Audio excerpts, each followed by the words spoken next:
come on up. We'll go back to the first format, so no opening statement. We'll just go straight into questions for the student athletes and questions for you, if that works. Sure. Right. Good afternoon. Thank you for joining us for the press conference for the Kansas State women's basketball team. We're joined at the podium by head coach Jeff Mittie and student athletes Taryn Sides and Zyanna Walker. Just a courtesy, if you could please double check your cell phone, make sure that it's on silent.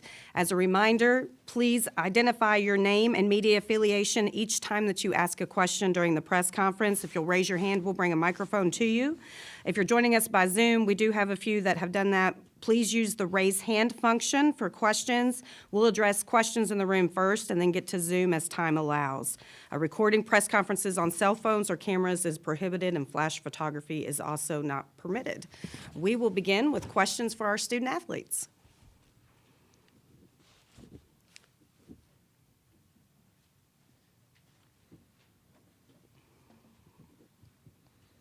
You guys seem to enjoy the environment in Memorial Coliseum yesterday. You shot the ball really well. Just talk about how familiar you are with that, or how comfortable you are with that particular arena, and can you carry that over to tomorrow?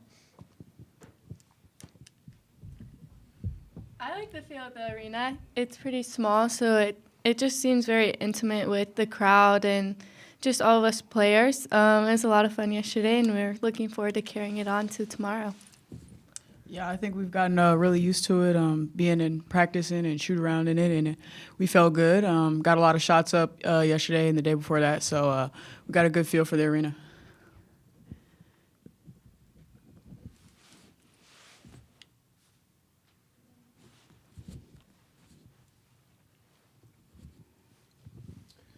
Taryn Sides, would you talk a little bit about the motivation you had for this year? How much did last year's loss, even though, you know, it's 365 days ago with Colorado, how much did that motivate you going into this year's tournament? I think it really motivated us. We remember what we felt when we walked off the court that day, and we felt like we just let our fan base down on our home court, so we really wanted to make sure that this year it was a different turnaround, and we came out from the jump and kept our foot on the gas the whole time. Yeah, I think Zai said it pretty well. It's extremely motivating to go out like that, especially on your home court. So we want to do the same to Kentucky tomorrow, right? They do it to you. You next year turn it around. So we're looking forward to it.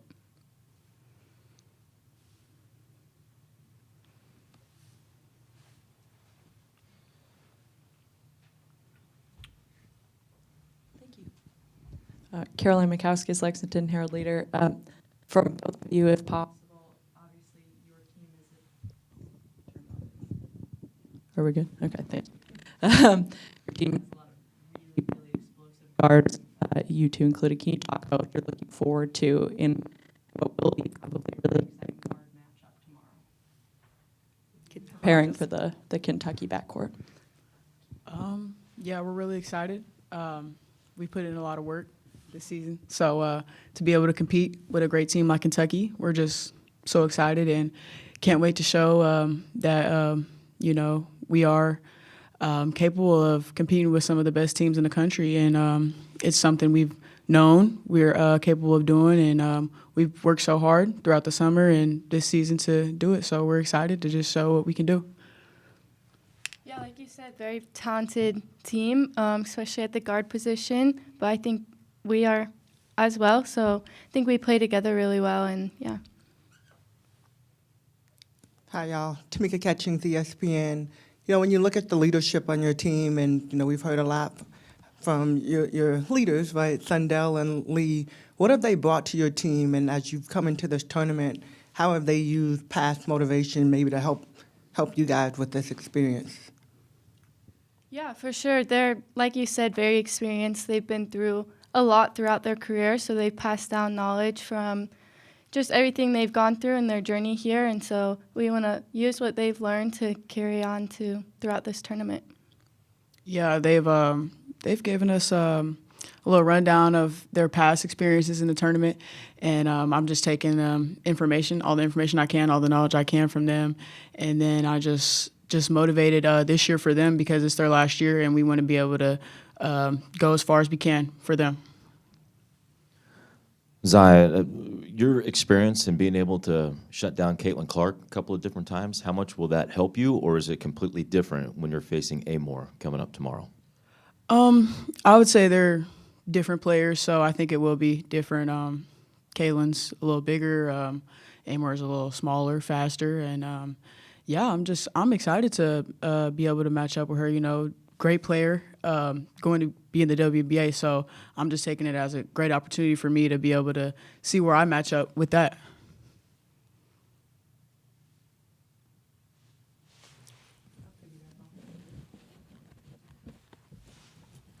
Just to piggyback off of that, just from the defensive mentality, what goes through your mind as you prepare for Caitlin Clark, for Georgia Amor? Just know that you're not going to be able to completely shut them down. Great players like that, you just got to try to contain them, and that's just my mindset. I want to control what kind of shots I want them to be able to take, so I'm going to do my best to get them where I want them to be, make them a little bit uncomfortable, and that's all you can do, and just hope that the ball doesn't go in the basket for them. WYMT here in the back. On offense, now that you guys have Ayoka Lee back as well, how much does it help the dynamic of opening up opportunities for everybody else as well and making it even to guard you guys? Yeah, I mean, having Yoki back, it's huge for us. We're super pumped to have her back. She just makes everything so much easier for the rest of us. When she can get going, people have to sink in and double team her, so that opens up the outside, and we just flow really well together. Yeah, having Yoki on the court, I think it opens up a lot of shots for our shooters, and also opens up a lot of cuts for us. And we know they're going to stay glued to Yoki, so it also can open up driving lanes as well. So it's great to have her. It just makes our offense flow a lot better. Any other questions for our student athletes? All right, ladies, you can be dismissed.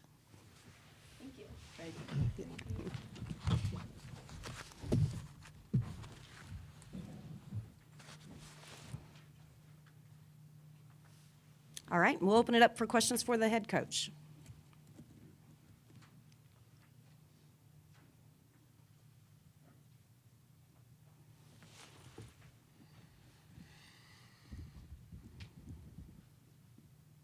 Obviously, everything for Kentucky starts with Amor. What's, without giving away the game plan, obviously, how do you try to slow her down or keep her from getting the ball or whatever it is? Yeah, it's a good question.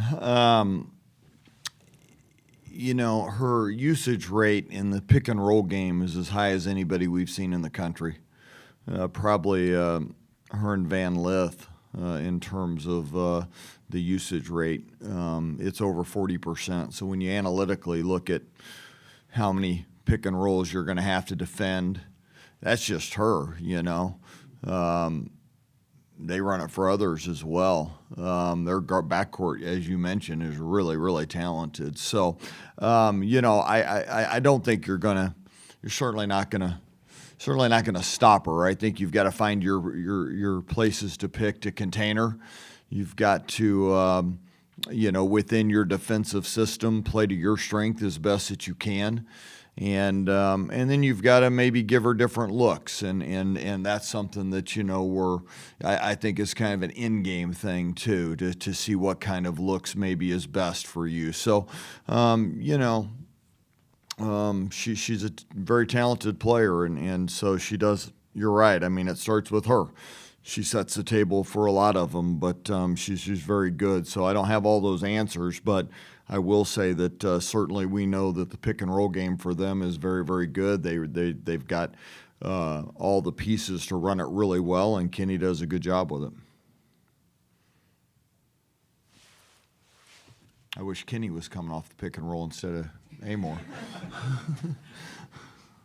Sure, we could get that to happen. Yeah, sure. He might have probably wishes eligibility I left. was doing some things out there too. Coach Kevin Fielder from EMA Online. You mentioned Georgia, Serena on your team as well. You know, with the amount of good point guards in college basketball right now, how important is it to have one that can sort of do everything, score, play defense at a high level, but also play make for others? Well, I think when you get to this time of the year, most teams have a pretty good one. Now, there's that next level, next level, and that's what we're talking about with, when you're talking about Georgia or you're talking about Serena. There's another level of success. There's another level of where they've taken their team to. So, yeah, I mean, you've got to have a leader out there that gets your team directed. You've got to have a player that you can go to in crunch time, and both of us have that.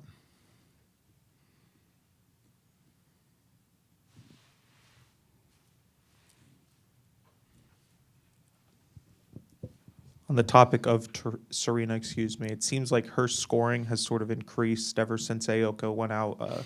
Was that sort of a concerted effort to try and get her to score a little bit more, or was that just the natural consequences of not having Lee out there? Well, both. When we've had enough balance in our scoring all year that the shots weren't going to be distributed to one player, but certainly with Lee getting, I don't remember how many shots she was averaging, but let's say 15 to 20, and we wanted to get her that many touches. Those touches are going to be distributed, and certainly Serena is going to get some of those. Now, the concerted effort on our part was to move her around as much as we could and see where that gravity, you've heard me say this numerous times about the gravity of where the defense is drawn to and how can you play off of that. Well, certainly without Lee, we lost some of that gravity. And so Serena became some of that in other areas of the floor, and we were able to play off of that. And so some of that was scoring, some of that was distribution as well.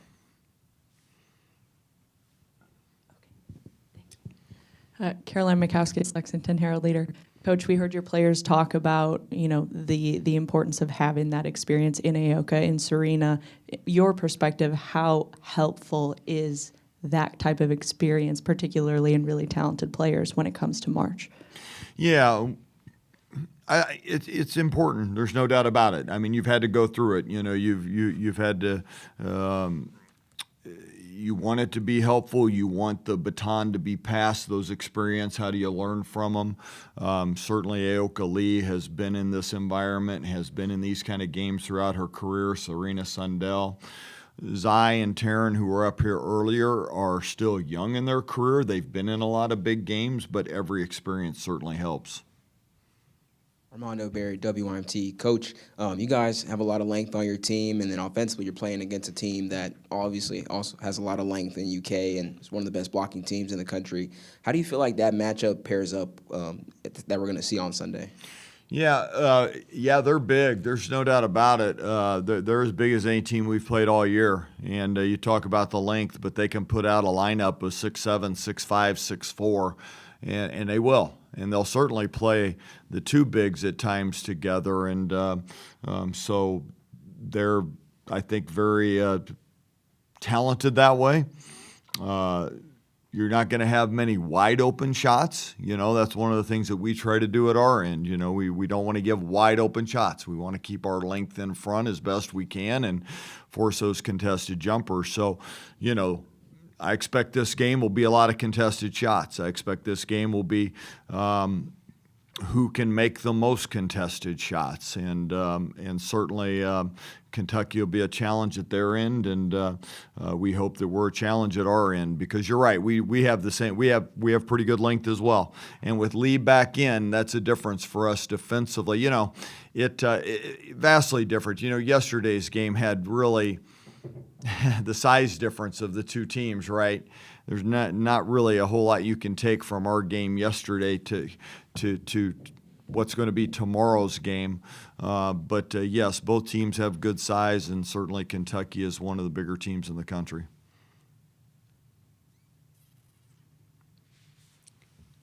Any other questions for our head coach? Okay. Oh, we have one from the Zoom. I thought we were going to get away with it. Arn has showed up every time. He's got questions. There you go, Arn. Yeah, Arnie Green from the Topeka Capital Journal. I think I asked you a little bit about it yesterday, but Kentucky's size, I think Liberty, when they made their comeback, they got the Kentucky bigs in foul trouble. Is that just, do you need to try to attack them and get force them, I guess, to defend, or is that kind of a battle of wills where you figure out what works and what doesn't? Well, yeah, I don't think it's a big secret we're going to throw it to Lee. I don't think that's going to be any big strategical secret that's going to be part of our game plan.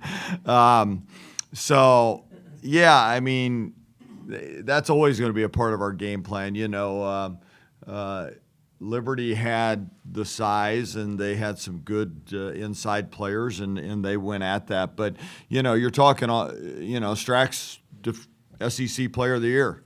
She's a good player. They go 6-7 after that. Silva, she's a good player. So, yeah, I think both teams are going to try to get established what they can. They'll try to establish their pick and roll game, I'm sure, and they'll try to get their guys involved. But you know what? It's not going to be just a game of it's going to be a game of the entire rosters that play in this game. There are big moments in March, and other players are going to have to step up. So, yes, we're gonna make Lee. We're gonna have Lee involved with that. But both teams, I think, are going to need both other secondary players to step up. But yeah, it'll certainly be part of our game plan to throw it to Lee. Any other questions? All right. Thank you so much for joining us this afternoon. As a reminder, Hammond Communications will post a recording of this in the NCAA Digital Media Hub, and transcripts will be provided by ASAP shortly. Thank you for joining us. We're now concluded. Breaking news, right, guys? Breaking news.